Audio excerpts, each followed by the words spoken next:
If we walk far enough, says Dorothy, we shall sometime come to some place.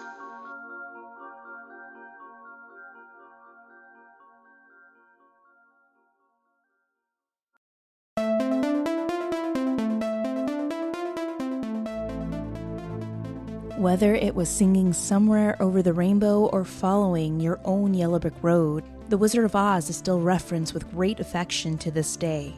It's hard to imagine that filming this seminal film was anything but happy and magical, and yet sadly, it seems there is more than one dark moment during this film's production back in the late 30s. Ever since it premiered back in 1939, rumors have circulated about the making of the film, including the fate of the first Tin Man and a possible suicide on set. The paranormal aftermath. Does the ghost of Judy Garland haunt some of the places where she was her happiest? We also take a quick haunted tour of downtown Culver City as we talk about the haunted Munchkin Hotel and the Culver Studios. What specters still roam around the grounds and hallways of both famous buildings? So get ready as we take a walk down the yellow brick road and into the haunted forest. In episode 20, we go back in time to learn the dark secrets and history of the Wizard of Oz. There's no place like home. There's no place like Hollyweird.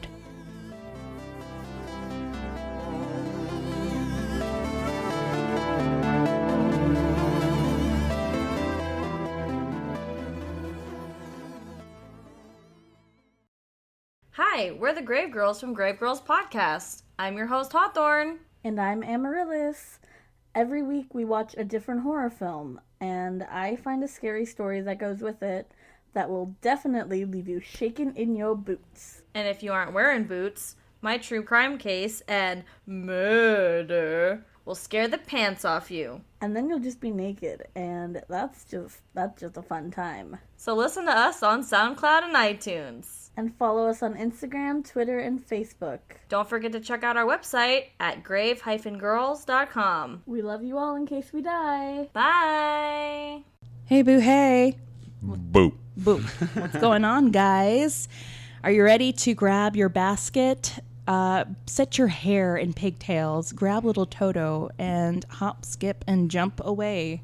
I would say that I'm always ready for that. I know, Daniel.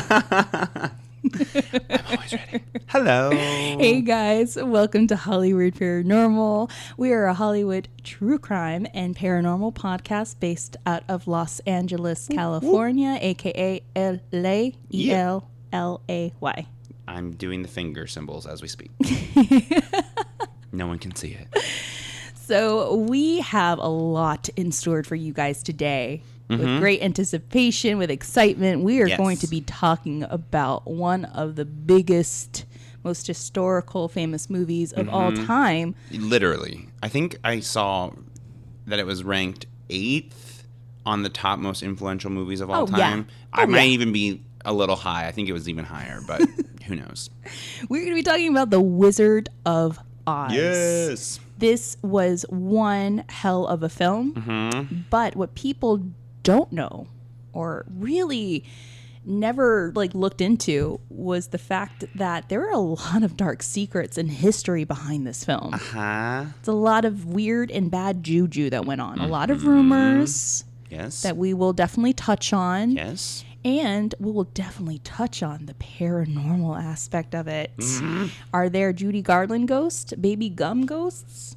Could be. If you listen to our introduction, we will be talking about Culver City, downtown Culver City, and the famous Munchkin Hotel, or the haunted Munchkin Hotel. Oh, there's so many words in that sentence that I find terrifying. Haunted Munchkin. So we will be touching on that as well as Culver Studios. So that place is also haunted as fuck. Yeah, we'll be touching on that as well. So if you're a Chihuahua with ADD and you want to time jump through all the good tea, go right ahead. But you'll be missing out on a lot of crazy stuff that occurred behind the camera. And we'll definitely be touching on baby gum Judy Garland herself and the abuse that these studios really bestowed on not only her, but other actresses and actors and their crew members. And we'll also touch on the studio system. Ugh, yes, we will. Oh, we have a lot to discuss, guys. Yeah. We have a lot to talk about, so let's get started. Let's do it. Let's do it. In order to begin, guys, we need to go back. We need to go all the way back to Chicago on May 17th, 1900. The George M. Hill Company publishes L. Frank Baum's children's novel, The Wonderful Wizard of Oz. The story chronicles the adventures of a young farm girl named Dorothy in the magical land of Oz after she and her pet Toto are swept away from their Kansas home by a cyclone. Now, the novel is one of the best known stories in American literature and has been widely translated. And development began when Walt Disney's Snow White and the Seven Dwarfs in 1937 showed that films adapted from popular children's stories and fairy tale folklore could be successful. Now, in January of 1938, MGM bought the rights to L. Frank Baum's hugely popular novel from Samuel Goldwyn, who had toyed with the idea of making the film as a vehicle for his guy, Eddie Cantor, who was under contract to the Goldwyn Studios and whom Goldwyn wanted to cast as the Scarecrow. Oz's film producer, Melvin Leroy, had always insisted that he wanted to cast the new and young Judy Garland to play Dorothy from the very beginning. However, evidence suggests that negotiations occurred early in pre-production for Shirley Temple to be cast as Dorothy, as Lone, because they weren't people, they were property. Yeah, let's put a pin in this little. This Oh, is, yeah. I think, the first. We're gonna minute. touch on this. So just keep this in the back of your mind. Keep this highlighted on your cliff notes. Just be thinking of little Shirley Temple. Little Shirley Temple was not Shirley Temple. She was just property. Your eye is twitching so much. Yeah, just the way that this is phrased is so like telling. We could get her on loan. Oh yeah, it gets better. So she was on loan from 20th Century Fox, girl. A persistent rumor also existed that Fox, in turn, was going to raise a Clark Gable, and we might add a Jean Harlow as a loan from MGM. Oh boy. Yeah, the tale is almost certainly untrue, as Harlow did die.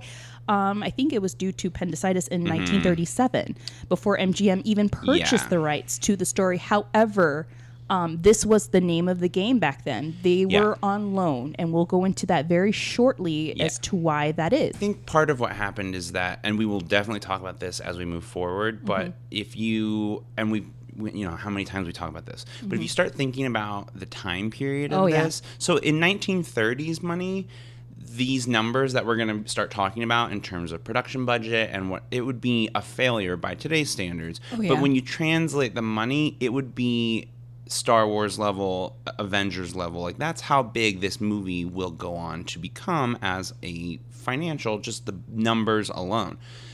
But you don't see that in pre-production, right? No. And so as the budget starts creeping up towards that $3 million mark, that's literally nothing. You could not make a feature today for $3 million. Oh, absolutely not. Barely an indie film. Barely. And Barely. so as it was starting to creep higher and higher, the studio started getting very nervous.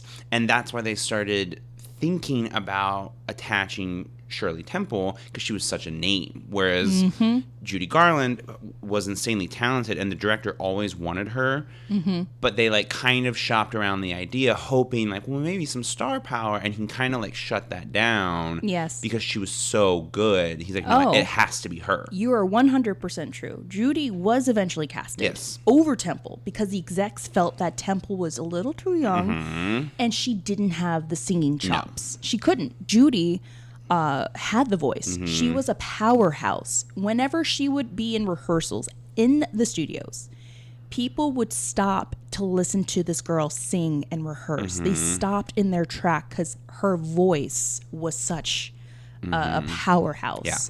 And it was like the antidote to complete the character of Dorothy Gale. Now, Ray Bolger was originally casted as the Tin Man, and Buddy Ebsen was to play the Scarecrow, but they had their roles swapped. So eventually, Bolger was the Scarecrow, and Ebsen ended up to play the Tin Man. Burt Lahr was the perfect fit for Cowardly Lion, and an extensive talent search produced over 100 little people to play Munchkins for the Munchkin Land segment. Now, Gail Sondergaard was originally casted as the Wicked Witch. She became unhappy when the witch's persona shifted from sly and glamorous, thought to emulate the Wicked Queen in Disney's Snow White and the Seven Dwarfs, into the familiar ugly hag. Yeah. She turned down the role and was replaced immediately on October 10th, 1938, just 3 days before filming started, by MGM contract player and head boss witch Margaret Hamilton. What a G. What a G. She is a G, and we'll explain why she is such an OG in this and why she's such a powerhouse and such a tough cookie. But a little, like, story time. When I was in... Oh my God, are we getting ready to tell the same story? Yeah. Oh my God. I know, You're twinsies. You're about to blow my mind. Am I? Go for it. All right, great. Here we go. So get this. When I was in grad school, and we still face this too at our job, all right? We were doing Sweeney Todd, and I was the assistant Colleen Musha, who is OG Broadway costume designer. So they made me head of hair and makeup to help design hair and makeup for the show because we didn't have anyone in that department that wanted to take that position. I was like, okay, I'll do it. So a lot of my research was inspired by Goya's dark paintings because we had this essence of like making everyone look dark and dirty. So Mrs. Lovett in the very beginning has to look very, dirty, old, tired, haggard. And the girl that we casted as Mrs. Lovett, gorgeous. Of course. Gorgeous. And thanks grad school. We had a makeup workshop. Everyone got the gist of the whole design except for her. Of course. Every time I would come to her booth, I'm like, so why do you still look pretty? Oh, I just did everything you said. I'm like, no. I would go in, draw the lines. She looked tired, old, and haggy. So the first dress rehearsal, I kind of get barked at because they're like, why does Mrs. Lovett look beautiful? I'm like, look, I did what I could. I think she erased my work. I think she made herself a little more clean to the point where like the director, the head of costumes, and myself, we all had to have a meeting with her. Like, you have to follow the guidelines of my design. Like, this is the vision of the director. Like, if you can't do this, then we're going to have to figure something out. This is one of my biggest pet peeves. Young actresses. Yeah. And some actors, too.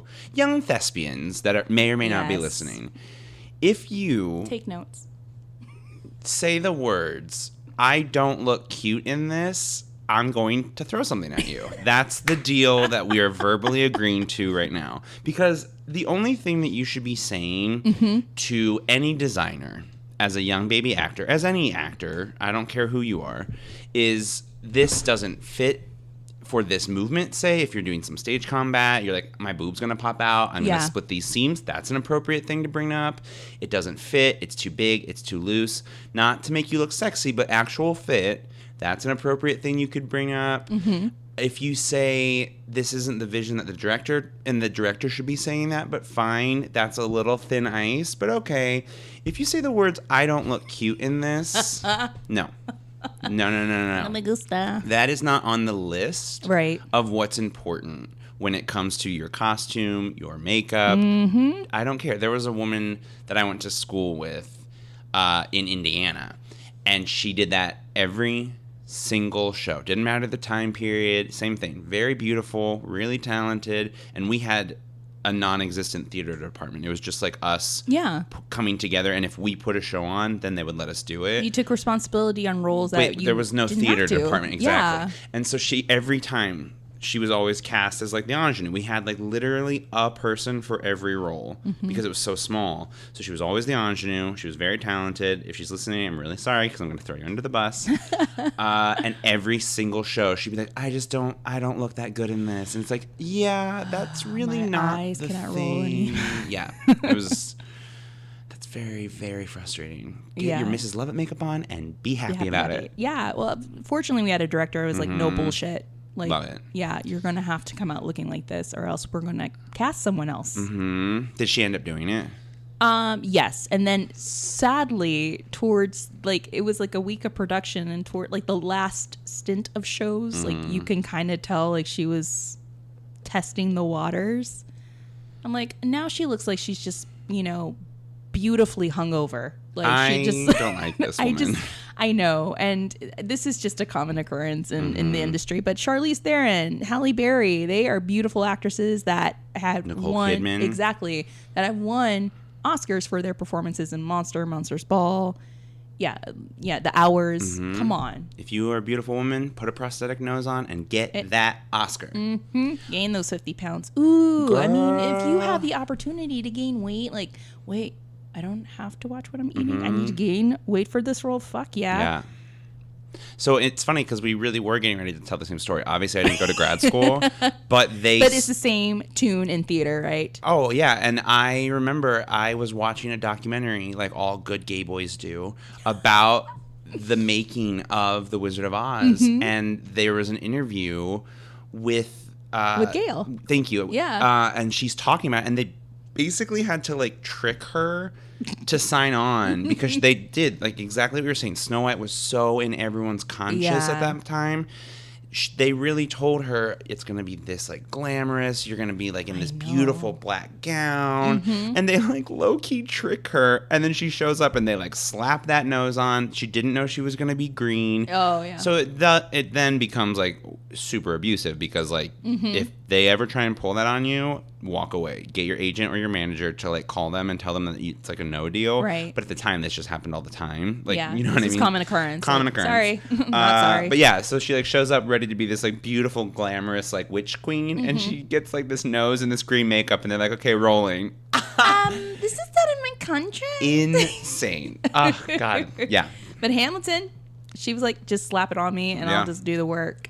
Now, filming commenced October 13th of 1938 on the MGM lot in Culver City, California, under the direction of Richard Thorpe, replacing Norman Taurog, who filmed the early Technicolor tests. Now, soon he was replaced temporarily by George Cukor, who was finally replaced by the infamous Victor Fleming, known for his direction on the famous movie Gone with the Wind.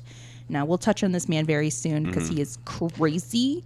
There were even rumors that went around that he was pro-Nazi, and we'll go into detail about his treatment towards Judy Garland on set. Girl. There's a rumor that he slapped her on set. And MGM still kept him, on contract to produce more films because he had a way of direction where it was so accelerated, like get the job done, but do it right. And that's why they kept on going through different directors because they kept on lagging on time. They didn't like really produce what they envisioned the story to look like. In walks in Victor Fleming. Well, and that's the thing is that at this time, the hierarchy is the studio execs, and that's not necessarily the case as much anymore.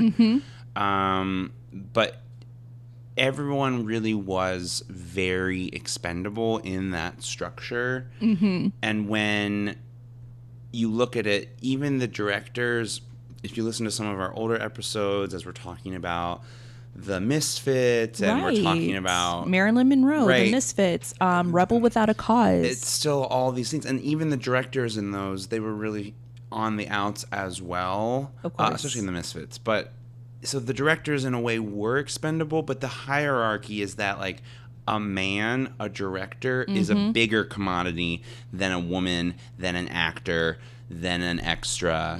So even though you're seeing they're going through 3 directors to get this movie made, which is insanity, that they still have a little bit more loyalty to the director. The director has a little bit more power. So, yeah, I 100% believe that he could have slapped her or God knows what else. And they probably would have continued because at the end of the day, he made the money. He did. And that's what at this time, and it's still true. But the bottom line, how much money? It always comes back to that. It's always a number. How number. fast and how much money. Exactly, girl. And we'll touch on that set of cliff notes. I am just ready to get on a soapbox. I know. You got your purse that you're willing to like swing over your head like a banshee. Don't worry, I will. So the film was a hit for its songs, direction, storyline, and of course the use of Technicolor. There was this beautiful scene where we see Dorothy opening up the doors of her farmhouse, and it's all sepia tone. And she opens the door, and it's just this beautiful world of Munchkin Land. It's so iconic. It's one of the most pivotal and, iconic scenes in film history because of the use of film color. And it was such an interesting transition because back then, they didn't have the technology we had back then. So everything was hand-tinted. That scene actually was very unique because it was hand-tinted to maintain the sepia tone. They ended up having to paint the interior of the farmhouse sepia tone. And when you see the character Dorothy opening up the door, I found that's not Judy. That's her stand-in, Bobby Cachet, wearing a sepia gingham dress. And then she backs out of frame. And then enters Judy as Dorothy in this bright, beautiful blue gingham dress. I think that is one of the things that we've really lost with, you have the incredible advancements of technology, but we don't have to use our imagination anymore because they can show it to us. Right. And you look at, like, for example, speaking of color, I always think of the Avatar film, and it's so vibrant and it's so beautiful, but it's just all CGI, and it's great. I'm not trying to take anything away from that movie. No.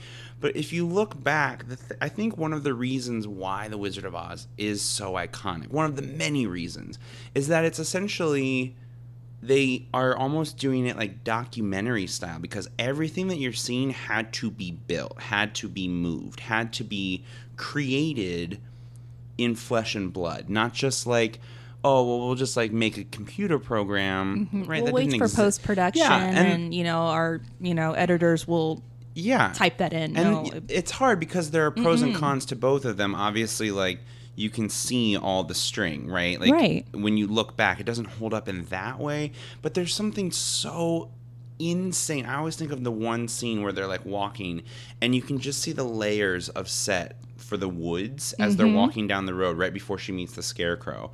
And when you think about that, like, man, they built at least 4 layers deep of tree to, like, really make it powerful and, like, feel like a dark forest that she's walking through. Or maybe I'm thinking of, like, when they see the lion. And he like, comes through, and you see him coming through the trees. Like, we miss that a little bit.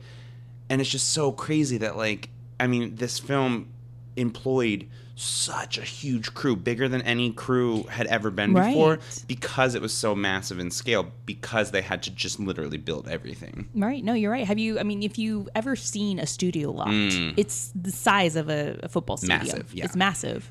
So you can imagine the amount of workers, especially union workers, that are brought in to build this stuff. It's so awesome to see that process, especially when I'm on set. I go into set, I'm like, what? I'm like, how long did it take them to build this? In 2 weeks. I'm like, what? It's insane. Well, one of the things I was reading is that for the makeup crew, the Munchkins just had to go through assembly line style because it was every member had prosthetic on set, and so they just had, like, one person would do, like, the nose, one person would do the ears, and you would just shuffle from station to station. It's still like that today. Amazing. It's especially when I'm dressing background. Yeah. Oh, girl, let me tell you about background. First off, they're a unique bunch. We really are. We're the worst. We're the worst. I know. But it is assembly line. It's like, okay, what is the color? What scene are you in? Are you, featured? Okay, this is what we have to do. And sometimes they, get a little bit on their high horse. I don't like the way this looks. Like, it has to go with the background. Some of the most intense and awkward and worst examples of humanity are extras in films. Some of the stories. Oh, yeah. Some of the conversations that happen while you're waiting in the extra holding pen, you're like, God, I just want to die. These people are the worst. Now it's that time of our episode where we get to know the victims as people and not just victims or property of this Hollyweird tale. You might be wondering, victims, property of what? Victims of the mistreatment and the abuse of what we like to call the studio system, because this was really big and into effect. And the abuse of the Big Five. Don't think that everything was beautiful and cheerful on set for such a beautiful movie. There was a lot of dark and ugly going on behind the camera, as we mentioned before, and the way that the Big Five were handling this process. Before we lay the groundwork and hit some bullet points, you have to understand how the golden age of Hollywood ran. Yes. And it's nothing like it is today. You see, back then, the industry was darker, negative, and accelerated. There was a need to produce movies, especially with the U.S. coming out of the Great Depression in 1938, Franklin Roosevelt making Shirley Temple the nation's cheerleader to boost morale, while requesting and adding pressure to the film studios to make more films. Make more colorful films. Make happy films. Make films that will get people to start spending money at the movies. It will boost the economy. Thus enters the studio system stage left and the big five stage right. The studio system, which was used during the period known as the Golden Age of Hollywood. Hell, it made up the Golden Age of Hollywood.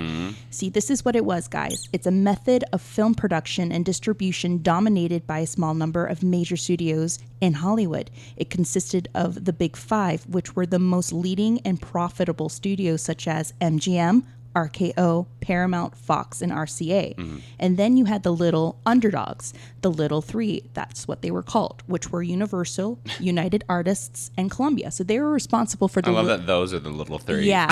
So they were... Those old things, Those yeah. old so-and-sos. They were Girl. responsible for making the little rom-coms, the little westerns, and some B films. Now, they all had the biggest thing in common, block booking, which was a system of selling multiple films to a theater as a unit. Such a unit included 5 films. That was standard practice for most of the late 30s to the 40s, and typically it included only one particular outstanding film, aka, for example, Gone with the Wind, Right. The Wizard of Oz. The rest were a mix of lesser quality and B film. As Life magazine wrote in 1957, in a retrospective on the studio system, it wasn't good entertainment, it wasn't even art, and most of the movies produced had a uniform mediocrity. But they were also uniformly profitable. The multi-million-dollar mediocrity was the very backbone of Hollywood. So all in all, it meant that it was one fucked up form of monopoly, or what some like to claim, oligopoly. But it wasn't until this, May 4th, 1948, in a federal antitrust suit known as the Paramount case brought against the entire Big Five. So the U.S. Supreme Court specifically outlawed block booking, holding that the conglomerates were indeed a violation of antitrust. Now, this whole case was brought into light when word was spreading like wildfire around town with the way the studios were producing and distributing their films, along with the mistreatment of the cast and crews that were involved. Accelerated actions do lead to accelerated consequences, which is why we see the fall of the Big Five in 1948. But even though the studio system came to an end, we see an emergence of other systems that come into play with TV studios in the 50s, in the 60s, 70s, 80s.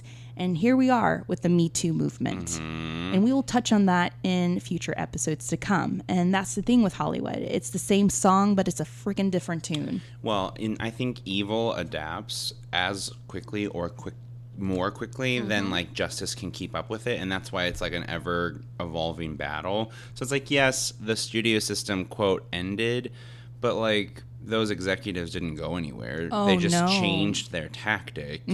So like, fine, there's like legislation on the books, but even the people that were working under them, 100%. This is what they were experiencing. So they were like, oh, so this is how they, ran the studio. So I'm going to go ahead and start my own studio, right, and do the same thing. And unfortunately, the foundation, in my opinion, of Hollywood will always be a power struggle between those who have power and those who, and this is for the world, I guess, but it really comes to a head in Hollywood because everyone who's trying to make it has very little power. And the people that have made it, the gatekeepers, they are just exploiting that eagerness, in my opinion, that desire to be.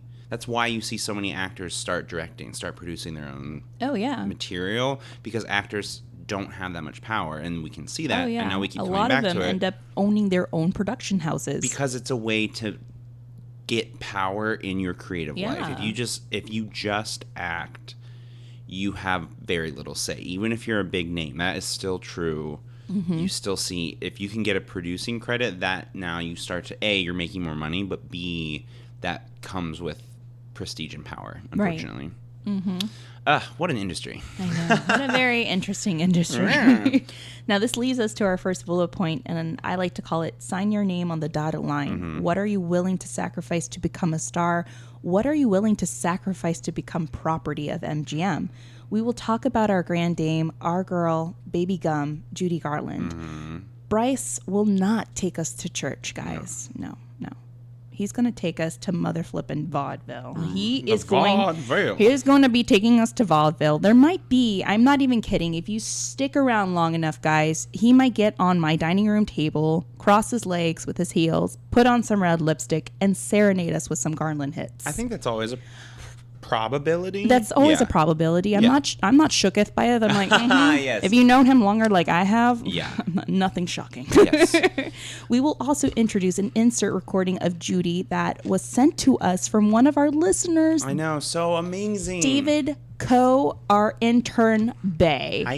Hello, David. Thank you so much for sending this over. So he sent us a recording of Judy Garland sounding off to give you an example of the hardships she went through growing up. And it's this recording it's actually a group of recordings that she did.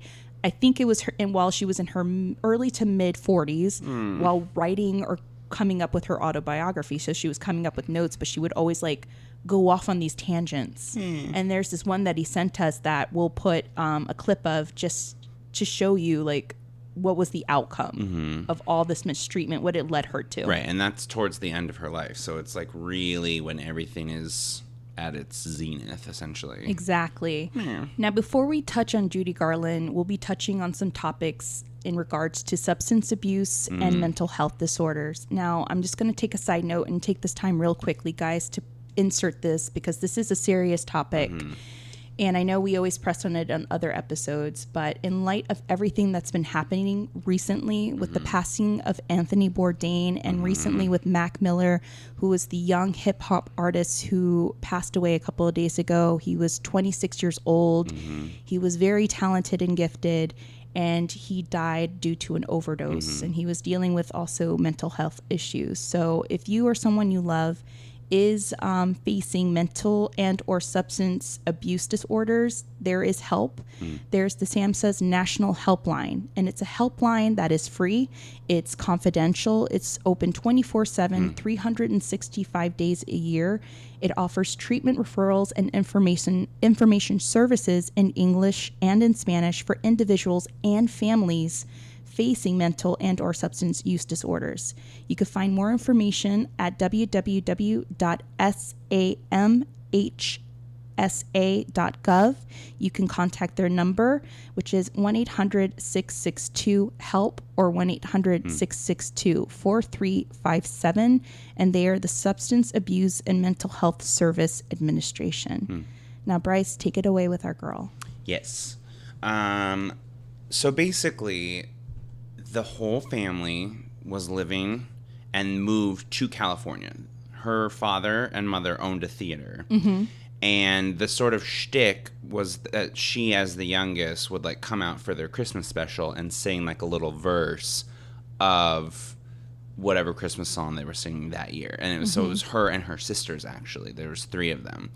And so when they moved out to California, they continued and really plugged into the vaudeville scene out west, which was kind of in the history of film especially was the main catalyst for transition. So before... we see this with Charlie Chaplin. 100%. That's the perfect example where it's everything was vaudeville. And so as, it kind of translates to Broadway a little bit, but Broadway will, in this time period, mostly be a lot of big show numbers. Showgirls on stairs with fountains behind them. That's very of the era. Oh, yeah. With film, we kind of get a medium that is able to capture the magic of vaudeville and the sort of interaction that the audience gets from vaudeville. It's very off the cuff. It's very a little dance, a little song, a little acting. It's a lot of variety acts.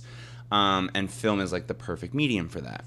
So at this time, it's very common to be getting screen tests based on the success of your little mom and pop vaudeville show, which is insane. I've always said the most unrealistic part of La La Land is that a producer came and saw Emma Stone's one-woman show. That would never happen in this era. Like, the traffic scene where everyone's dancing on the hoods of their cars will happen before that will happen. Like, no. Yeah, a lot of my friends who are in the industry are like, bruh. As soon as that happened, he's like, they're like, really? She came and saw your show. No, she didn't. Sorry, side note. But at this time, that did happen. Yeah. And so, essentially, Judy Garland gets discovered and has a screen test. She's 5. Like, let's just think about that. A 5-year-old. And they go and see their little, like, vaudeville act. And her father are called in, and they sign her on the spot. She's that good, even at that young. Unfortunately, she also kind of is in a weird in-between phase, because by the time everything, like, gets sorted, she was in high school, she was dancing. Yeah, she was, like, I think, she was 13 when they started to really... When they start, like, pull using her in. Exactly. So, like, it was very common. You would have a screen test. They were always looking for child actors. Right. The Success of the Kid, Shirley Temple. They're looking for child actors. By the time she kind of gets sorted by the studios, she's in an age where they consider her too old to play these child roles. Yeah. And too young, obviously, to play, like, the leading lady. Which, like, that part honestly surprised me the most, because very rarely are, like, studio executives like, no, she's too young to, like, sexualize. Like, exactly. That's, like, the one small saving grace that I think this story has, is that, like, they didn't try and force her to be, like, sexy at such a young age, which kind of shocked me, which is, like, such a sad statement. No, she was, like, the middle child of MGM. Yes. Like, what do we do with her? And they really didn't know. And so that's kind of out of necessity. They start grooming this, like, girl next door. Oh, my God, the grooming process. Which at the time meant something very different. Like, if you think of Girl Next Door now, I think it's sort of been... what's the word? Mixed or made murky by the idea of, like, the manic pixie dream girl. So in a modern sense, like, the girl next door is, like, the 10 who happens to live next door but is, like, into video games. You know what I mean? Or, like, into weird, like, taxidermy or something. Back then, that's not exactly what the term referred to. The way that they would cast these movies... there would be the love interests, which was like a leading man and a leading woman. And then the girl next door was sort of like traditionally the chubbier, funnier, like kid sisters. His Girl Friday. Yeah, exactly. So kind of as we're saying, like, girl next door, we don't really mean it in the modern sense of, like, I always think of, like, a Blake Lively, for example. She kind of plays, like, girl next door. Like, she's approachable. Or, like, Zooey Deschanel, maybe. Like, she's approachable. She's one of us. Like, no, that's a supermodel. Like, what are you talking about? Exactly. But it's kind of been altered. So that wasn't really her experience. They're kind of grooming her to be this, like, funny... My Girl Friday is, like, a perfect example. Excuse me. But to that end, she... You know, she's this amazing talent. They see a lot of potential, and everywhere she performs is met with, like, unanimous praise. Everyone loves her. She's this insane talent, but kind of an unknown because they just don't know how to cast her. Yeah. And so that harkens back to along comes a little film called The Wizard of Oz. Right. I don't know if you've heard of it, Tammy. No. Okay, well, I'll show it to you sometime. What is it about? It's a little indie flick. Is it about a dog? Yep. Oh, okay. Basically. And so, again, as we mentioned earlier, she is the first choice, and even after she books the role, the studio, which at this point in film history has so much say, that they are making her, for example, let's just start the list now. She's been cast. Let's enter, this is another bullet point, guys. I love bullet points. The MGM makeover and mandated makeup / makeover. So she's cast. She's perfect for this role. Like you were saying, everyone loves her. La la la. They are unhappy with the way she looks, essentially. Yeah. They think that, and this plagued her entire career. Oh, yeah. She was constantly being cast younger than she actually was. And so to kind of combat that aging process that Hollywood has always been afraid of in women, in this movie, they're having her wear an incredibly tight corset to kind of like cinch in her curves, or like maybe press them down, I guess is maybe a better way of saying it. It wasn't like... Oh, yeah, they had to really bind her. The wardrobe was like, we can't do anything else. Like, it's like, of course, because she's developing into a young woman. How dare she? How dare she? Can we reverse this? Yeah, no. So they're binding her down. It's very painful. And then, they have her wearing these rubber nose inserts. They were like oval plugs that went into her nose to help shape her nose into like a more prominent, more buttoned, slimmer nose. So she had to like wear those while she's sleeping. And then on top of that, so like just appearance wise alone, they're like, oh, we need to like make her look a certain way, regardless of the fact that she's talented. Like, no one seems to mind that she's like this amazing singer, this amazing actor. But, like, she just doesn't look the way they want her to look, quote unquote. Yeah. On top of that, there are almost no labor laws, and she's being managed at the time by her parents. And so... especially her mom. Her mother especially is very encouraging, and they have her on a, like, 12 to 16-hour shooting schedule every day. Oh, yeah. And so it's such a fast turnover that instead of, like, going home or, like, taking a break, God forbid, she just goes to the infirmary and they start administering amphetamines to her to help her sleep. Or, I'm sorry, barbiturates to help her sleep. And then they give her amphetamines during the day to keep her awake, to keep her on. With gallons of coffee. Yeah, to like get this filming done. So again, the pros and the cons. Like for the studio, it's amazing because they're getting these films done in weeks, and it's insane because they have the prepackaged because they deal. have it. And so, and then on top of it, her mother, everything the studio says, doesn't want to miss out on that paycheck. It's like, yeah, Judy, do that. So there's no one on her side, I think, is the first part. And like, we've sort of maybe like small shout out, we're not saying that she's like a victim or a tragic heroine, like whatever. What happened to her happened to her. I'm not trying to like call her tragic or like make her seem like she had nothing in her control, but there was a lot of people around her pouring a lot of negative energy onto her and telling her, this is what you need to do.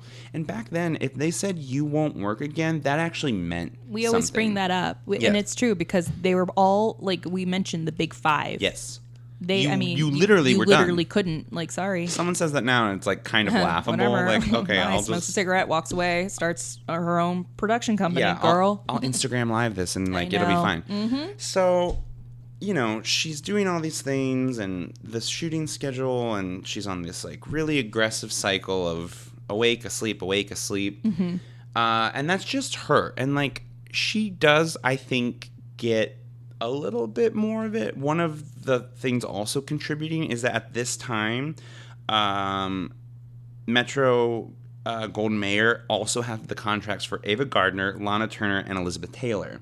So they're like these glamorous, beautiful leading ladies, Cleopatra, all these like, and then they kind of put it on Judy Garland that she's like the ugly duckling of the studio. And they tell her that, which is so fucked up. It is. And I mean, she's in her teens at this point. To tell her that, I think, in a lot of ways, she never was able to escape the Wizard of Oz.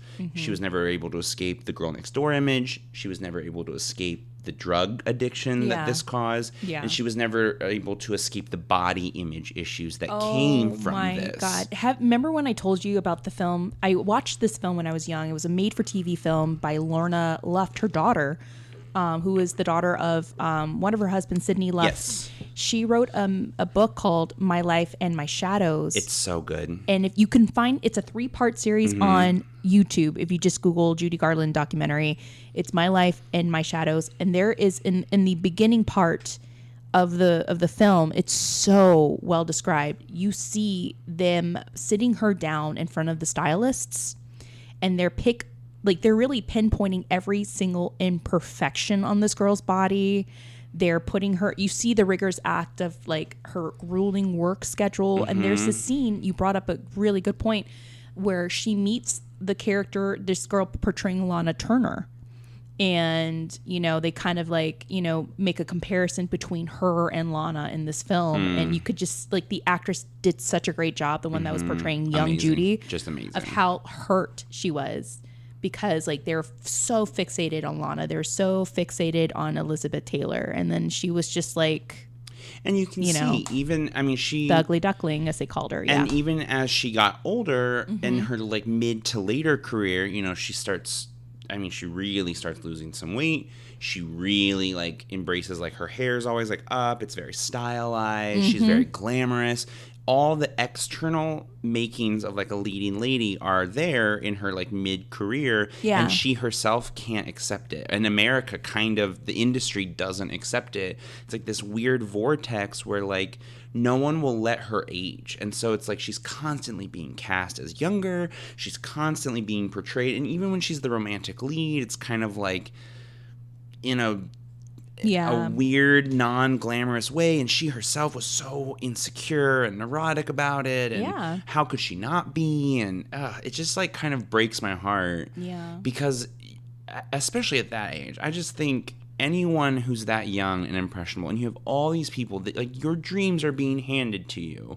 It's like she loved the story of the Wizard of Oz. Apparently, like, her father used to read the book to her as a child. So it's like this beautiful film that she finally gets to make. It's like her career maker. And the price tag of that is the rest of her life, because she literally can't escape the side effects of especially the drug and body image and neuroses. Right. And it follows her the rest of her life. And I just find that so, like, heartbreaking. It is very heartbreaking. You see a lot of that heartbreak in her film, A Star is Born. Oh, God, yes. There's this beautiful... I will never forget. I watched this in one of my theater classes in high school, but I never forget the scene. It's the first shot where Norman is forcing her character, Esther, to wash off the horrible studio makeup. But she objects, already convinced that she has an awful face and no chin and no nose. So Norman only objects to her first comment, and Esther finally laughs aloud and at his aggressive but supportive commands. There's this part where he starts to peel the wax that gives her like a prominent nose, a prominent chin. It's like prosthetic. Yeah. Yes. And then he grabs like the cold cream and like slaps it on her face and wipes it clean. And then she finally realizes that, oh my God, this guy unearthed my natural beauty and extra something that stars have and has forced her to see. You know what I mean? And girl, I'm so excited for the Lady Gaga remake. I can't even contain it. I know I'm every gay stereotype, but girl. I know. I look, they better not disappoint. Bradley Cooper I think he was the co-director and main producer. It's his directing debut, and he better not fuck it up, because Barbara Streisand. I know. I know. But here's the thing: you put a movie with Bradley Cooper and Lady Gaga, and I'm there. Oh, I know. With 3 Trenties. Oh yeah. Well, no, actually, I don't. You want to hear a little? Here's a little fun fact about me. I don't drink coffee during movies because I don't like having to get up to go to the restroom and miss parts of the movie. My husband and I would always sneak in our iced coffees. Oh, yeah. I mean, I used to, and then I was, like, missing plot points. So I don't drink when I watch movies. I hold it. I'm like, I'm going to hold it. I have such a little squirrel bladder. I really can't. Yeah, it's the one place that I don't drink coffee. Isn't that insanity? But I will have a soft pretzel. Goals. Life is about balance, y'all. Yep. I know. The heart wants what the heart wants. It does. It wants a pretzel. Yes. Anyway, well, that has nothing to do with anything. But doesn't it have something to do with everything? It does. So I think we can definitely kind of put a pin in that. We want to talk about some of the other people that were in the movie as well. Oh, yeah. So that leads because she's not the only one. No. That's what's so fucked up is that she really does get the brunt of it. She gets the biggest brunt of it. And you even mentioned it too, what Louis B. Mayer was even calling her.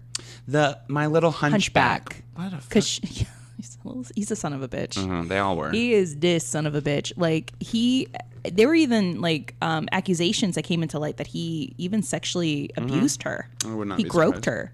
Oh, yeah. Harvey Weinstein wasn't the first one to invent this game. No. He inherited a culture where that was acceptable. He That's just happened to be the it. one. A lot of these people learned from these big wigs, 100%. and they inherited all of their doings. 100%. You look at all these people, They Harvey Weinstein, Bryan Singer, any of these people that are being accused, they didn't invent this. They were given permission from decades before. They stand on the shoulders of their previous attackers. Like, They no. This leads us to our another bullet point: suffering for the craft, dangerous makeup. Oh yes. Oh yes. So suffering from the suffering for the craft. There was asbestos everywhere. I mean, I told you this before. I was like writing my little notes, and then I had to stop and print out the whole section about the makeup in The Wizard of Oz because it's so widespread and insane. I couldn't write fast enough. I was like, I just got to print this. Yeah. Like, girl. It's intense. So there was asbestos everywhere. There was a scene where the Wicked Witch was putting our heroes to sleep with a spell. They fall asleep in the field full of poppies, and then snow starts to fall on them. Only that's not snow. That's falling on them, guys. It's asbestos. What the hell? Pure asbestos, too. Not even the stuff that's processed and used for building materials, but still considered massively dangerous. Nope. Not processed at all. They were covered with what's officially called chrysotile asbestos fibers. And at the time, that wasn't odd. It wasn't odd. Asbestos was often used to simulate fake snow, even in department stores during Christmas. And, that brings the whole new meaning to telling little Timmy not to eat the freaking snow. Girl. Please don't eat cancer, Timmy. Little Timmy, don't eat the cancer. He's going to do what he's going to do. He's going to do what the heart wants, what the heart wants. All right. Do you know what else had asbestos? The Wicked Witch's broom for one thing, and part of the Scarecrow's costume for another.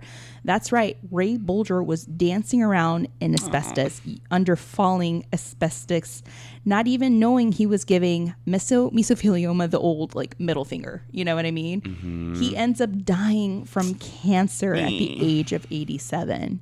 I wonder how and why. Yeah, that's still a very long life, so that's thank God. But the fuck, stop putting asbestos on people. I know, and that was the thing. They didn't care. It was for effect.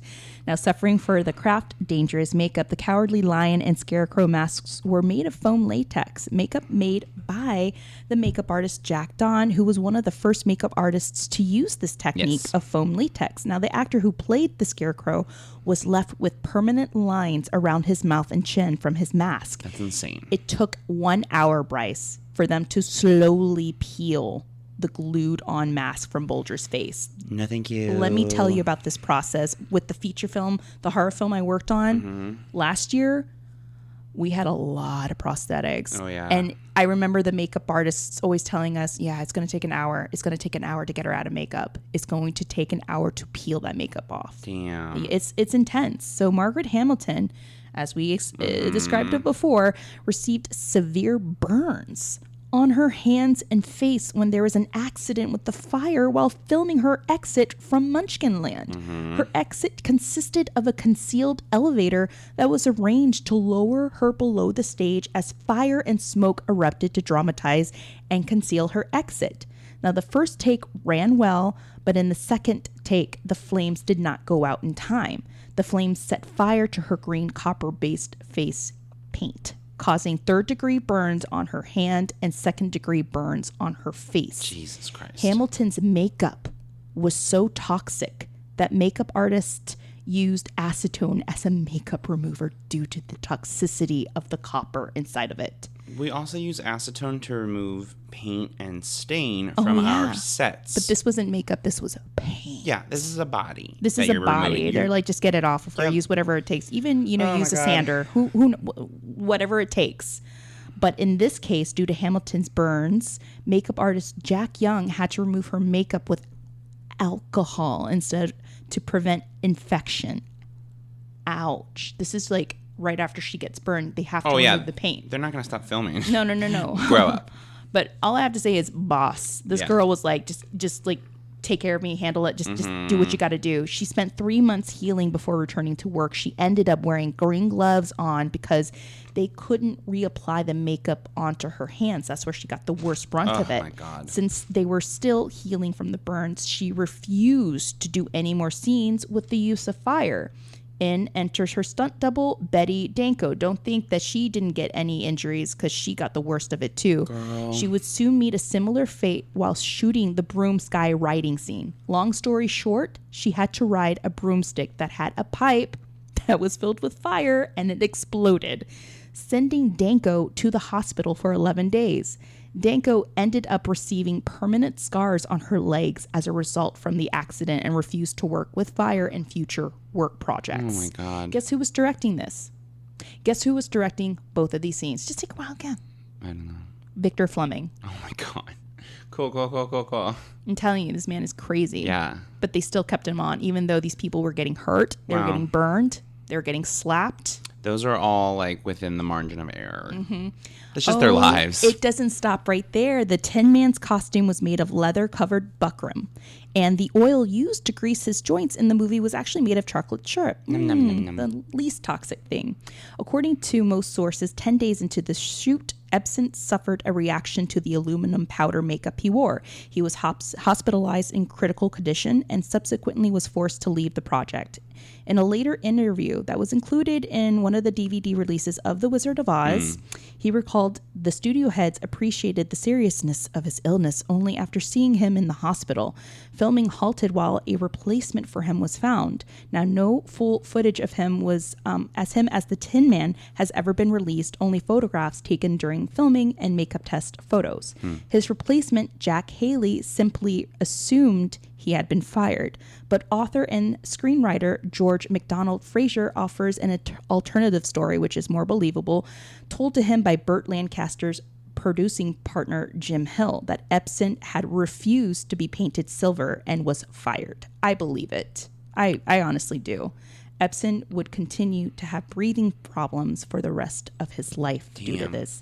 Then Haley, who was the replacement, gets an eye infection from the aluminum paste. Oh, we're not going to use powder. Let's use the paste that was used as a substitute to the powder, and production was delayed once again for 7 days with Haley hospitalized.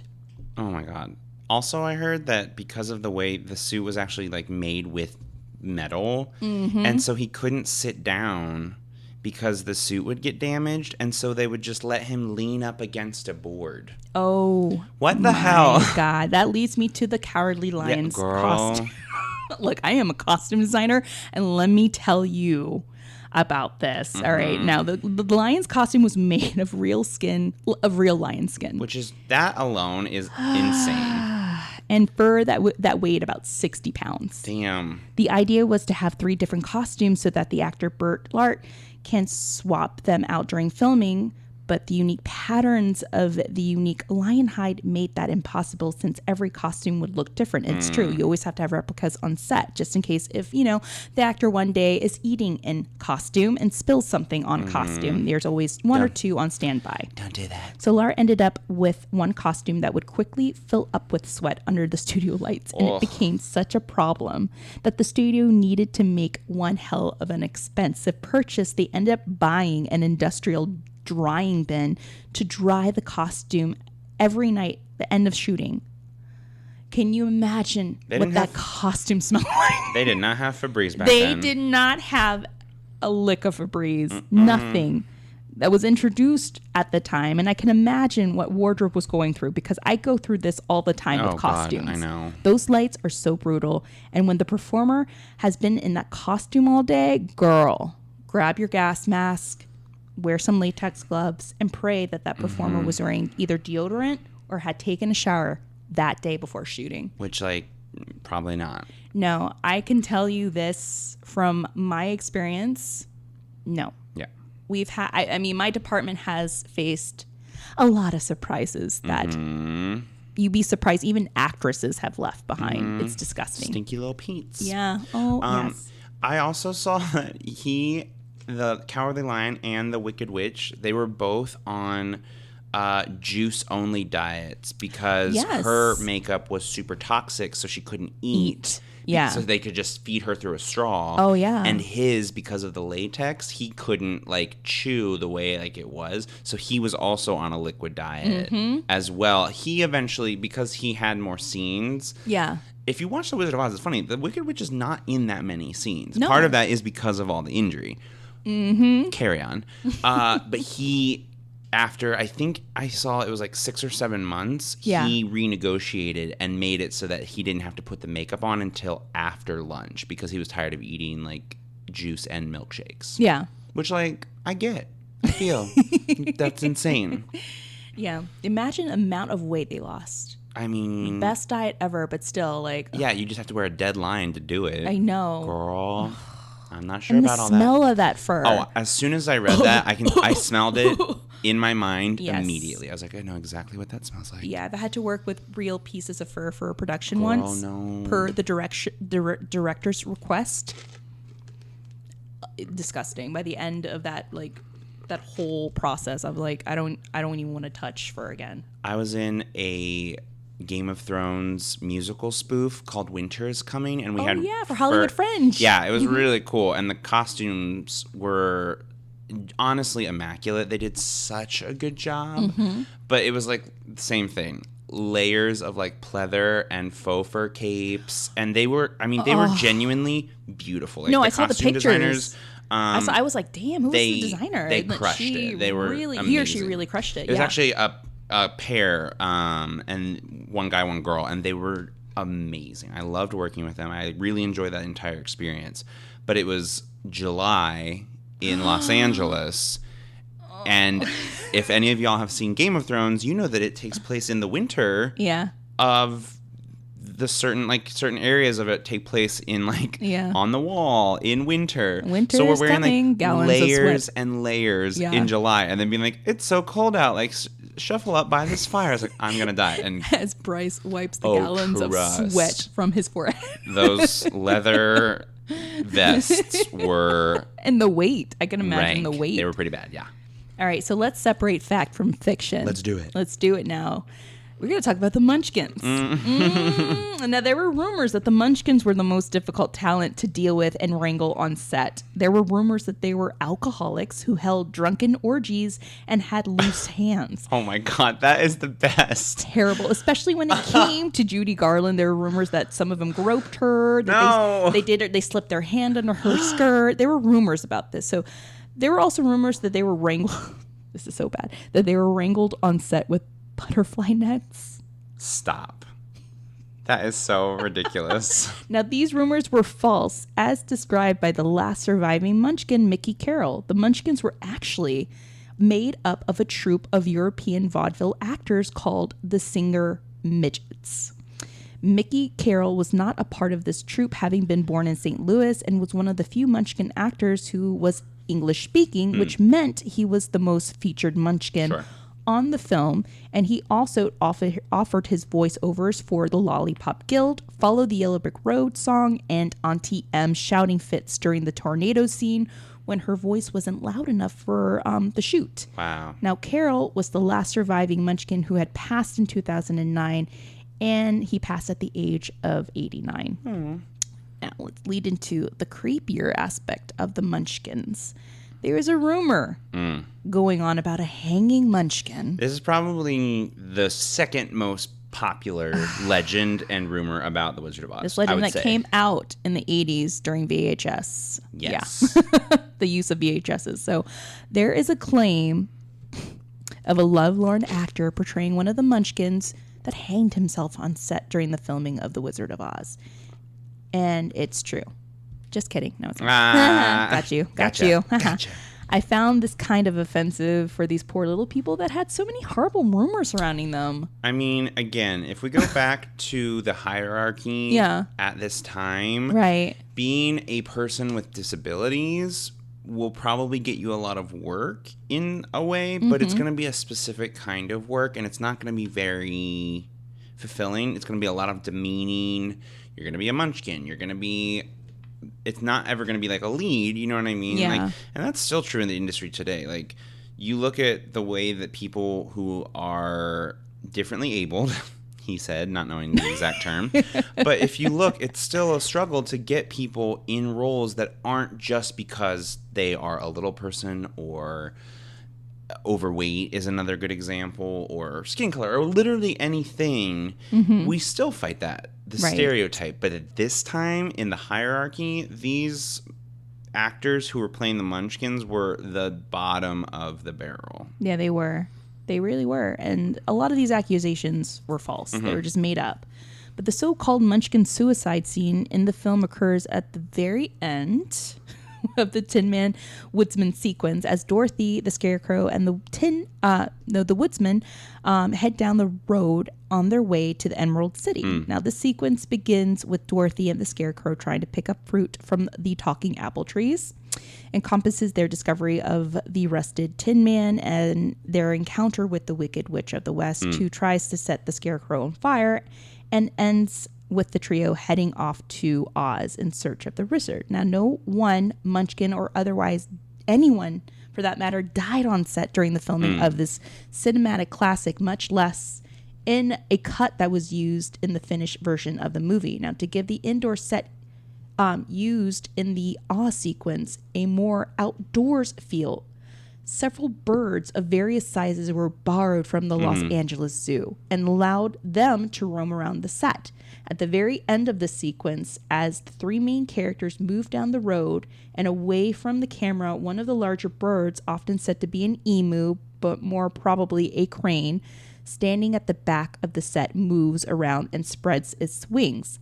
No Munchkin, no hanging, just a big-ass bird, guys. Which I find more terrifying. Birds really creep me out. And there are pictures. There are pictures that you can clearly see a beak and wings.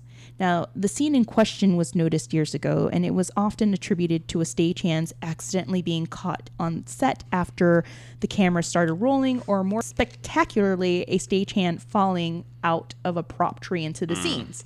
With the advent of home video, viewing audiences were able to rewind and replay the scene in question, view it in slow motion, and look at individual frames in the sequence, all on screen, smaller and less distinct than those of theaters. Yeah, like, let's not pretend that they're doing some, like, CSI work here. This is, like, 80s VHS. Like, I used to rewind all my VHSs, too, and you can't see shit when that happens. And tracking. Yeah, oh, God, the little blurry lines. Like, come on. Imaginations definitely ran wild. Sure. There was even videos that people claimed to see a figure hanging. That was all digitally, like, manipulated. Yeah. It was all fake.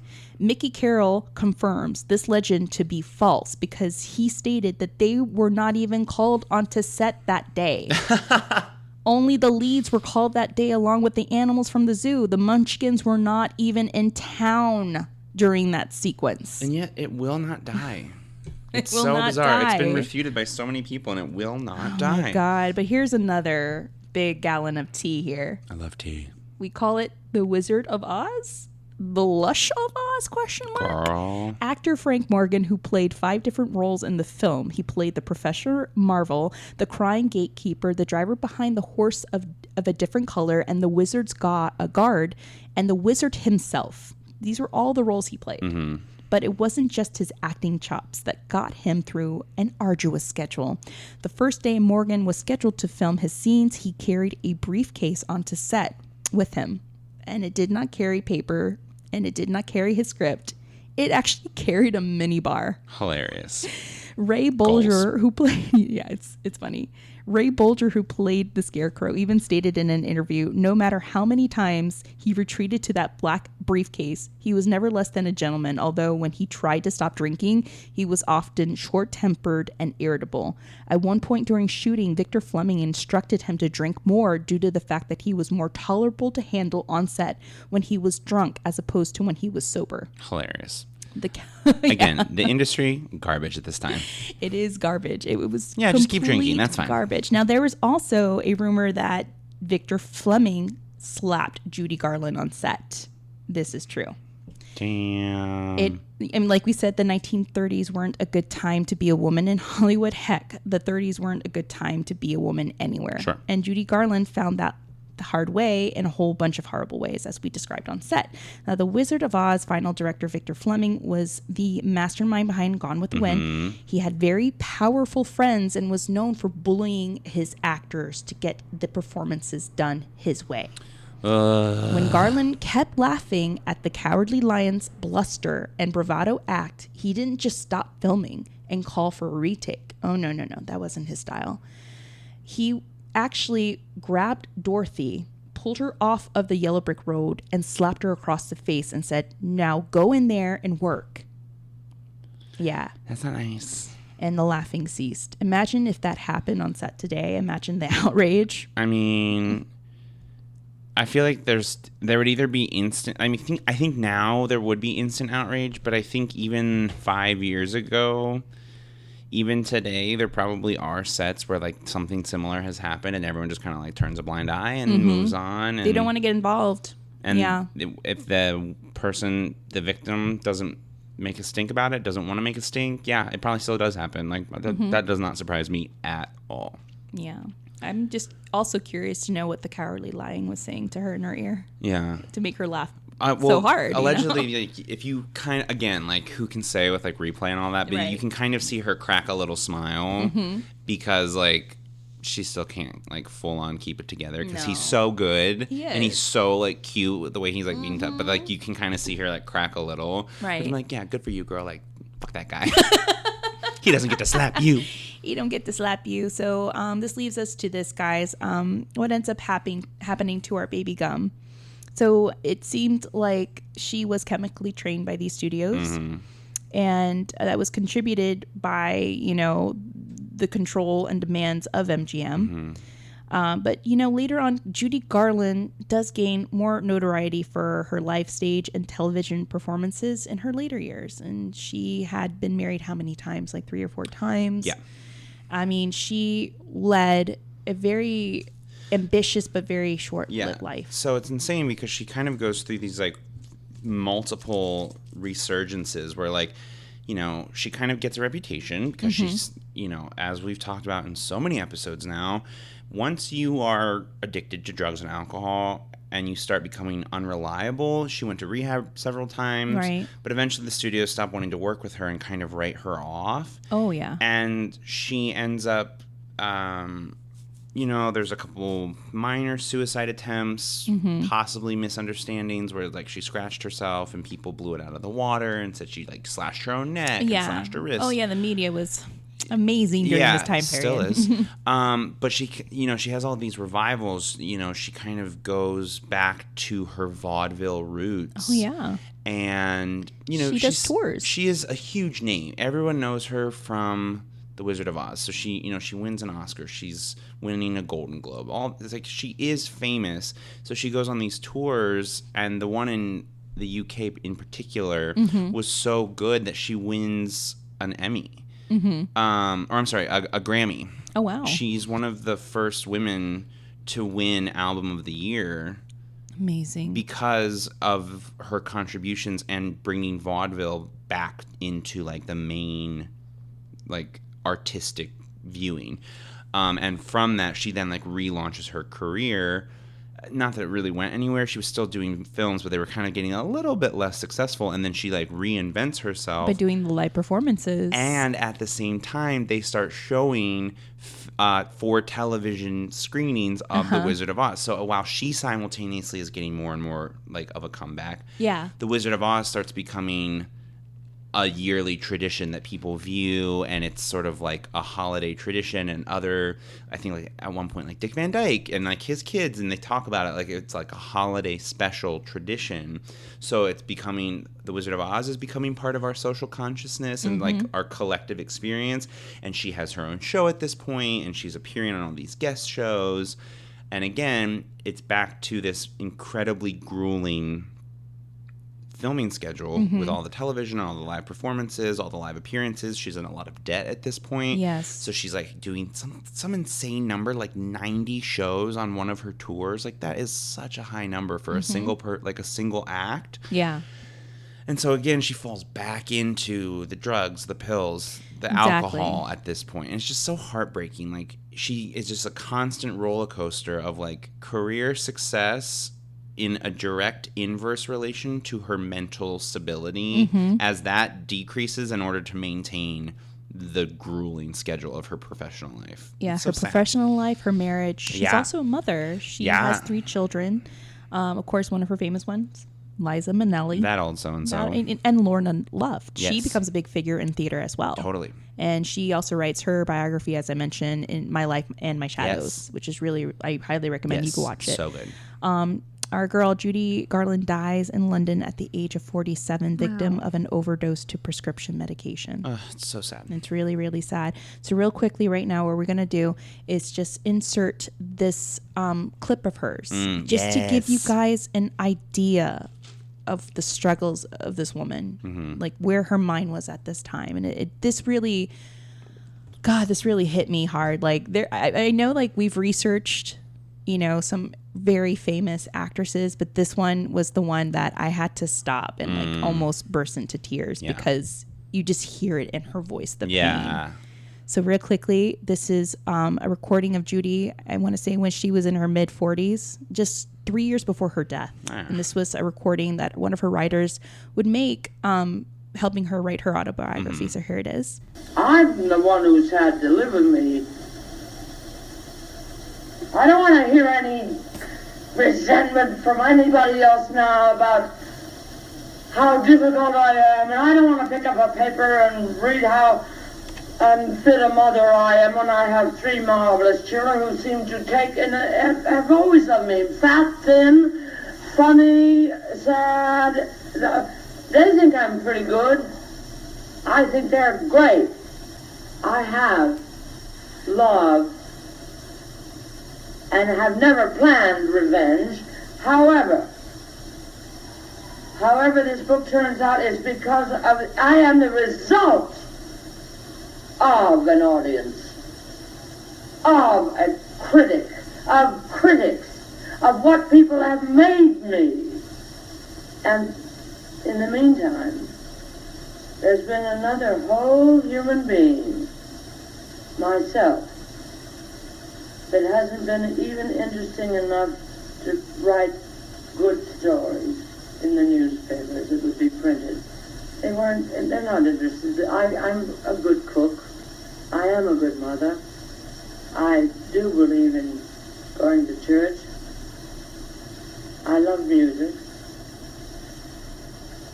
I love a lot of things that the people around me that have surrounded me all my life, all my 44 goddamn marvelous, failing, successful, and hopelessly tragic and starlit years.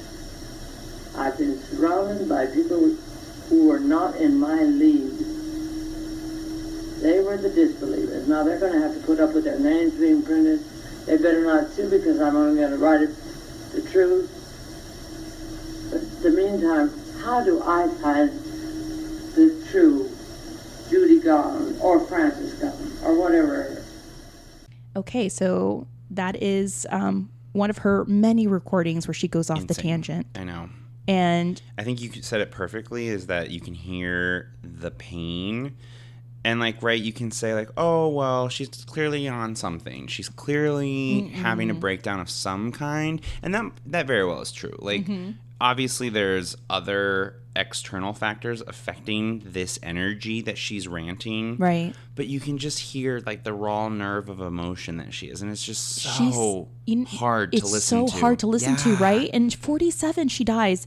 In this recording, she sounds like she's in her 80s. Yeah. Like, she sounds very old. Yeah.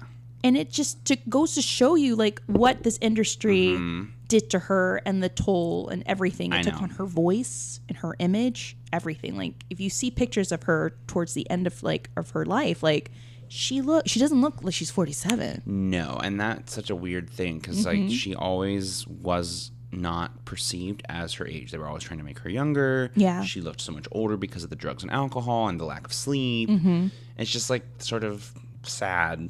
It was very sad. So that's like what she was marred by. Yeah.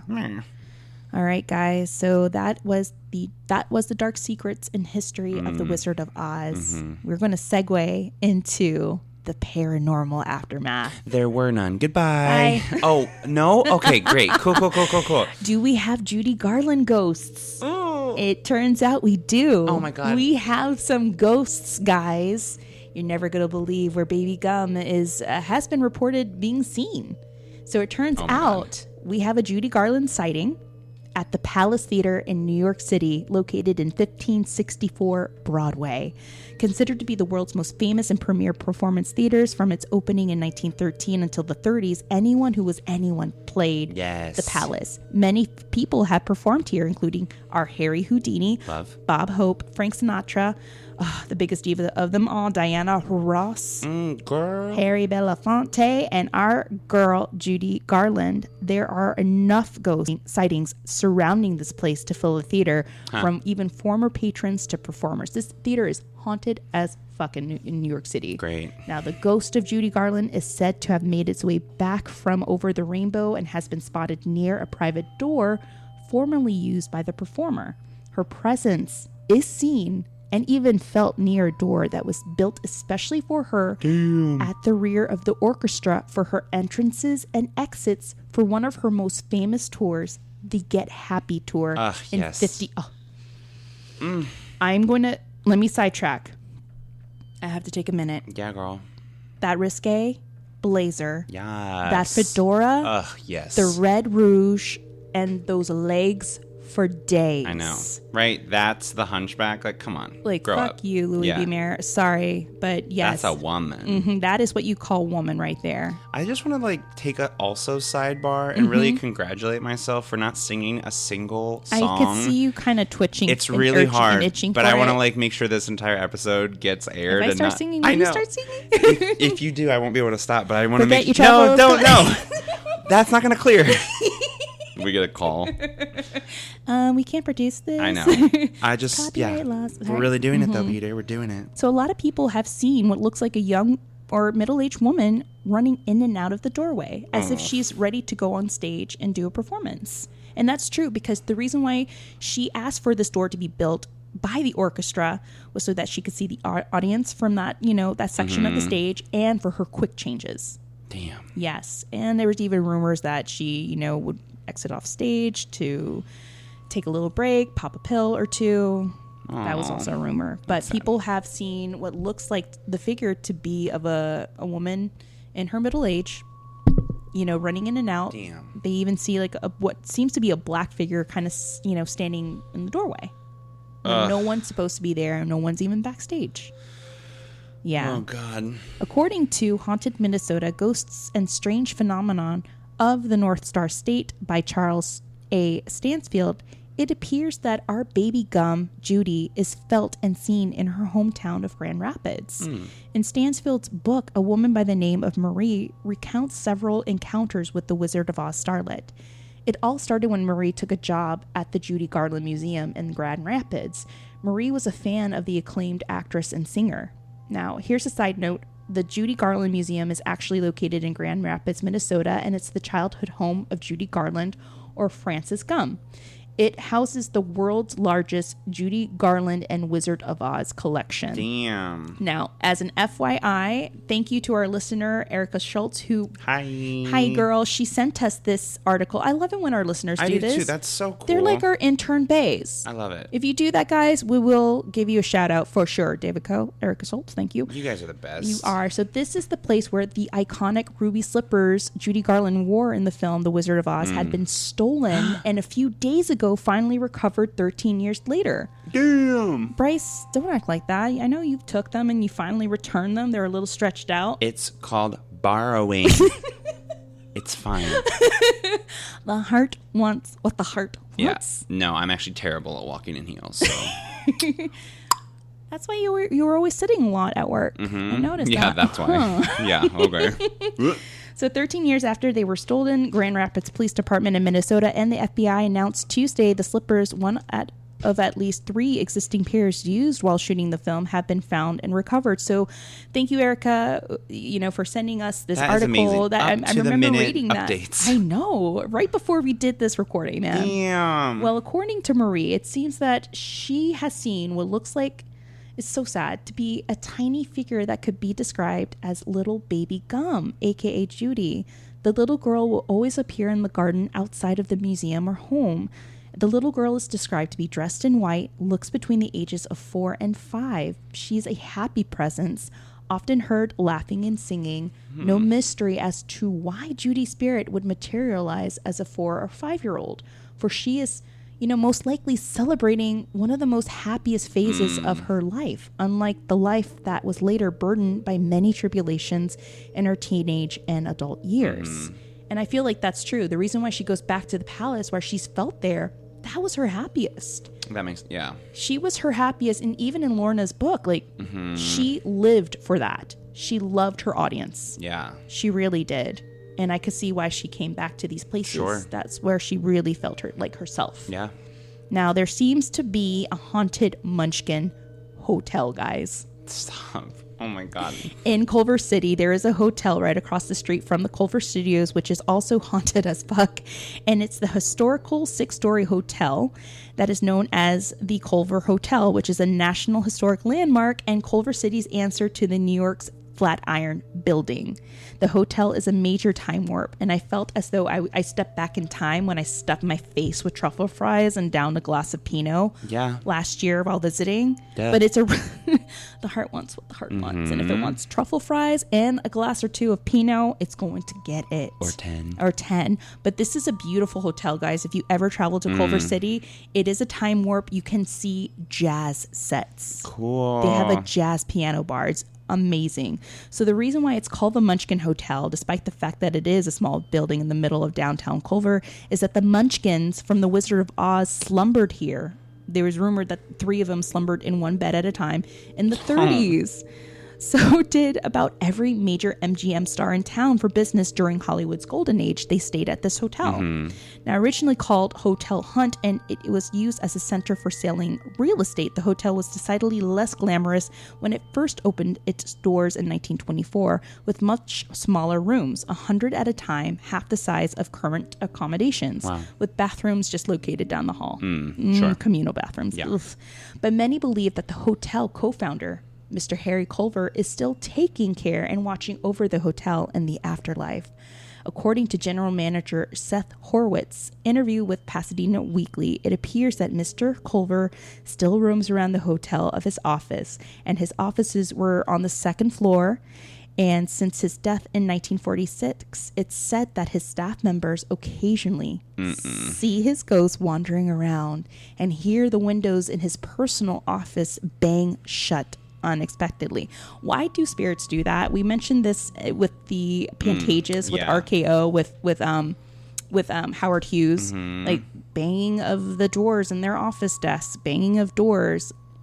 It's like, where is my number 2 pencil? Why do I keep on being ignored? Yeah, my guess is that because, like, I think the most likely explanation is that, like, if an energy or a spirit is, like, experiencing what it would consider, like, its timeline, right, at either the height, like, for example, these people that are in their businesses, like, they're experiencing life, if you will, as a normal workday, and it's because they're not in time with, like, the current timeline, and we are perceiving them in our timeline. Right. And so I assume it's always so abrupt, always so, like, banging, because they're like, well, why the hell is my window open? It's the middle of the day and the air's on, and they, like, slam it shut. But for us, it's, like, 9 o'clock at night, and the window wasn't open in the first... You know what I mean? Oh, that's true. So I think it's, like, because there's 2 timelines, maybe? I'm just wildly speculating. No, that is a good speculation, and I'm sure that there are articles written about it, that they're in a different time zone,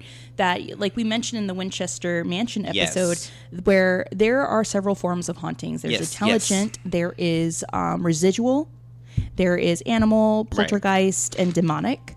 And for this one, it could be residual or it could be intelligent, where he's in his own time frame, where he's in his own timeline. And that's why, like, they can walk through walls. Right. It's not that ghosts gain superpowers. It's No. if there was a hallway in your life and you're walking through that hallway, but it then gets reconstructed and now there's a wall, you as the ghost don't see or experience the wall. No. And you experience the hallway. I meant to include that in our last episode. There's a lot of evidence of that with Civil War hospitals, especially. Oh, sure. Of course. Oh, yeah. Especially in Gettysburg. Oh, right. So in Gettysburg. Sorry, I was zero help. I just stared at you. We see this in Gettysburg in a lot of areas where there are these hospitals that were turned into homes and offices. And there's been cases where people have claimed, well, I keep on seeing this figure walk into my closet, walk past my window into nothing.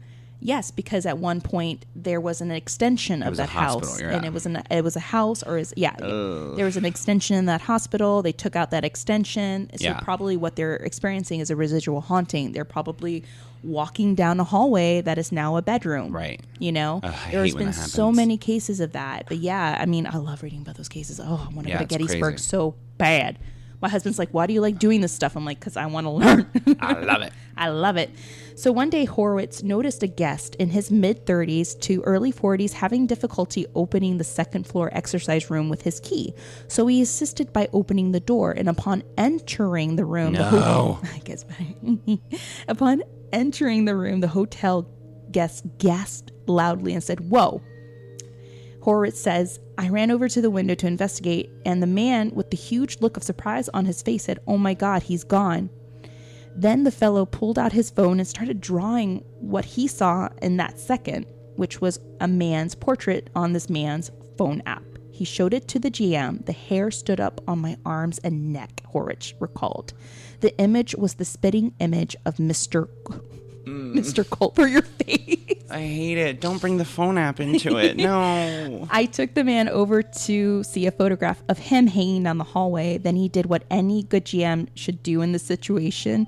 He ran and got the man a shot of good single malt whiskey. There is no doubt in my mind that the man saw the ghost. I was in the room, Horowitz said, adding that the guest told him that the ghost actually looked happy and had a satisfied look on his face before disappearing. That jived with another account given by another guest who had another sighting on another occasion, told Horowitz that the spirit was very, very happy with what you've done with the hotel. Oh, that's kind of sweet. Yeah, so this other gentleman who had another account said, like, he got the sense that that Mr. Culver, who he thinks he saw, was very positive. And it was almost like he was trying to communicate that he was very happy with the way that the hotel was running. That's kind of sweet. Surely it must please the current owner, Maya Malik, who has created such a stylish and fun hotel. And other odd occurrences have included windows opening and shutting, doors opening and closing by themselves, and even the occasional water turning on mysteriously in certain suites. Yeah, but the hotel is beautiful. It is a beautiful hotel. It's definitely great to have dinner there, to catch a jazz show. They even do child-friendly haunted tours. No. Bryce, you want to do one? Look, if I'm ever going to do one, it will need to be child-friendly, yes. That's the only tour child. Girl, no. Even then, I'd be like, no tunnel tours. I might do a child haunted tour, but not with haunted children. Sorry. No. Girl, no. Oof. Right across the street is the Culver Studios, also rumored to be haunted. Ooh. Oh, this is some very big Hollywood tea. So built by Thomas Ince, the Culver Studios is where Gone with the Wind was filmed. Culver Studios, or AKA the Mansion, was started by pioneer Hollywood filmmaker Thomas Ince, a man who is considered to be the father of the Western. And the French believed him to be the film's first prophet, and he set production ideals to which the industry aspired for many years to come. Never heard of him? Don't worry, you're not alone.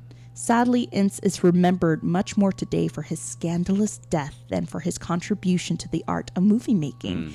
Ince died in November of 1924 while celebrating his birthday on board a yacht owned by the newspaper magnate William Randolph Hearst. The real story of how Ince died will never be known, but Hollywood rumors tell a different and strange, twisted story. Supposedly, Ince was accidentally shot and killed by a jealous Hearst, who was aiming for Charlie Chaplin. Stop. But missed. I kept being like, why is this name so familiar? They made a movie. Yes. The Cat's Meow. Yes. Why? Well, it was all a fact that Hearst was romantically involved with a sweet little thing, an untalented actress by the name Marion Davies, who was also romantically linked to our guy Chaplin. Jesus. However, there were claims that Ince, after drinking and eating too much at the party, died of acute indigestion. And the story stated that he was taken from the yacht and rushed home, where he later died. Unfortunately for Hearst, there were witnesses on board the yacht, including Charlie Chaplin's secretary, who saw the bullet hole in Ince's head when he was carried off the ship. Indigestion? I don't think so. Oh my God. Oh yeah, Hollywood scandal or Hollyweird scandal? We totes think so. So that's another big story that we need to cover in the future. Yeah. So according to legend, the ghost of Thomas Ince now haunts his old studio. There have been reports of a man being seen walking past the windows in the front entrance of the studios late at night. Security guards have shared tales of what they claim to see after hours is a figure, what appears to look like a man in his early to mid 40s in a suit and tie roaming around the building. Ince's second floor office still exists and has an adjacent conference room known as the boat room. Studio workers often report seeing sightings of Ince's ghost walking through walls in the mansion, as well as a female ghost in a long flowing dress. Now, the theater area is also active with claims of phantom voices being heard, along with cold spots and strange knocks and banging coming from different areas of the room. There are no public tours of this place, but there have been quite a few paranormal investigations in the past that have collected a few pieces of evidence that are pretty credible. They've collected orbs and pics that were taken in Ince's offices, and in the theater area, one investigator captured what might have been the best EVP of the night of their investigation. So in this EVP, it sounds like the entity in question is saying, is this a breakout? Which might have something to do with the movie lingo back then. Is this a breakout hit? Oh, wow. Yes. So they believe that in the mansion, the most active area is Ince's office and the theater. But it's really, really, really haunted. So we have to do that in our future episodes. If I come back as a ghost to my place of work, I need you to promise me that you will white sage the hell out of it until I leave, because I don't want to be stuck at work forever. Witch, please go sage yourself. No, oh God, that breaks my heart. He's like, he's always at work. Like, ugh. I know, like you need to take a vacay, bro, like a permanent one. Why does nobody ever haunt the Bahamas? I think they might have some. They probably do. Yeah, they probably do. There's some voodoo down there.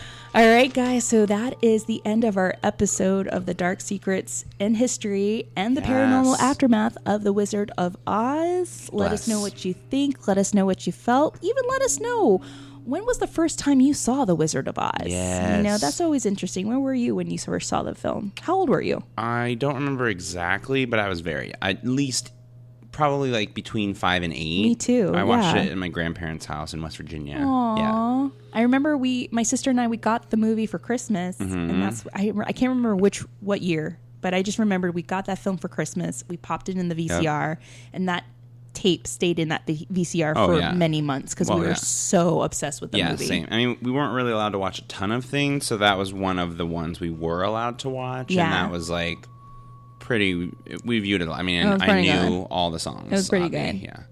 And then also, like, as a gay person, like, Judy Garland is like one of the biggest, campiest icons. Oh my God. The community is like obsessed with her. So just Judy. Just Judy. Just Judy. Bless. All right, guys. Before we hit our spiritual bays of the week, your girls got some big news. Yes. We're just going to give you a tease. We're going to give you what we like to call a boot tease. All right. So we have a big surprise. Yes. For all of you guys. I'm pregnant. I'm sorry. I couldn't keep it in. I really wanted to share that news. I know. I'm sorry. I couldn't keep it in any longer. They all turn us off. With my baby. There you go. Yeah. They all turn us off. Like, we're done. That's the line. That's it.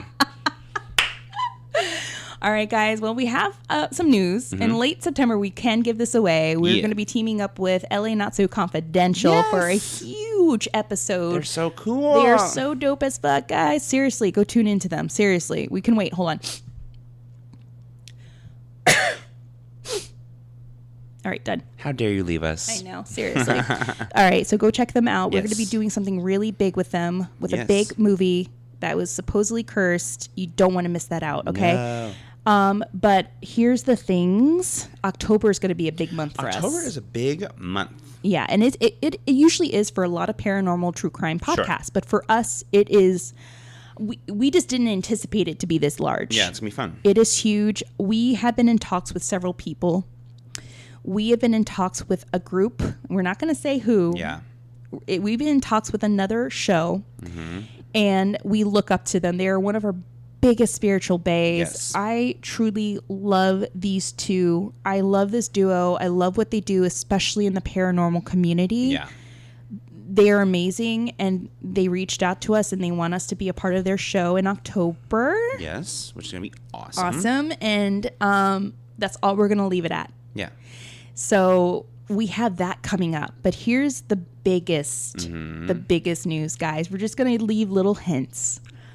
But we still don't know what to do with our hands or come up with words, so bear with us. We had a meeting 2 weeks ago with a big California theater. They enticed us with tacos, margaritas, and ghost stories. Yes. Oh my God. The big three. You know, I thought that wine and ghost stories paired up so well. They do. They do, but tacos and ghost stories with margaritas, another level. Yeah. Another star level. Yes. So this theater contacted us not too long ago, and we included them in an episode, and they were like, everything that you mentioned in that episode is true. And we are going to be doing something really, really big with them. I don't know how to come up with more words because Bryce and I are still in shock. We're still working. We're still out shooketh. The deets. Yeah. But so that's part of it. We're being super vague because we also are still in the creative laboratory, making it like as amazing as it's going to be. Yeah. But with both of these like upcoming things, they are going to be live events. So then we'll have episodes of those live events. Yes. So we're not going to leave you guys out. Yeah, if you're in California, we're going to keep you posted because we want to see your little faces. My God. And if you're not in California, we have so many viewers in other parts of the country, even a little in other parts of the world. Asia? What? Mind-blowing. Hong Kong. If you aren't planning on flying to LA anytime soon, do not fear because we will have the episodes as well of these upcoming live events. Yes. Guys, it's going to get real. We're going to get October up in here. I know. We're going to be Hallow Queens. Oh Let me tell you. And everybody else is listening. You guys are all Hallow Queens. Yes, you really are. I know. I've been like itching to get my Halloween decor out. Yeah, I'm jealous of other places. We had like 48 hours of autumnal weather here, and now we're back to the just. I'm sweating. It's so hot it's right hot. now. We had to it's nix the AC right now. We look so cute in sweaters. I know. Uggs. I know. So sad.